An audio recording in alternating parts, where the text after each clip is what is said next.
D న్యూస్కు స్వాగతం. ఈరోజు కనిగిరి పట్టణంలోని ముఖ్య వార్తలు. కనిగిరి మున్సిపాలిటీ అభివృద్ధికి అందరం కలిసి పనిచేద్దామని కనిగిరి శాసనసభ్యులు డాక్టర్ ముక్కు ఉగ్ర నరసింహారెడ్డి అన్నారు. సోమవారం కనిగిరి మున్సిపాలిటీ బడ్జెట్ సమావేశంలో ఆయన ముఖ్య అతిథిగా పాల్గొని మాట్లాడుతూ అధికారులు, మున్సిపాలిటీ పాలకవర్గం సమన్వయంతో పనిచేయాలని ఎమ్మెల్యే ఉగ్ర నరసింహారెడ్డి అన్నారు. కనిగిరి మున్సిపాలిటీలో మంచినీటి సమస్యను వెంటనే పరిష్కరించాలని ఆయన ఆదేశించారు. పట్టణ ప్రజలు ఎదుర్కొంటున్న నీటి సమస్య, డ్రైనేజ్ సమస్య, విద్యుత్ సమస్య వెంటనే పరిష్కరించాలని ఆయన కోరారు.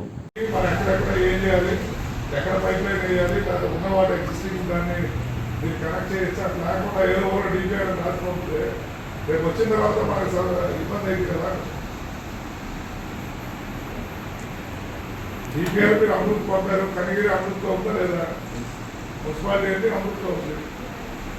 మీకు ఎక్కువ 150 తీసుకోలే ఇది ఇచ్చినట్టున్నారు.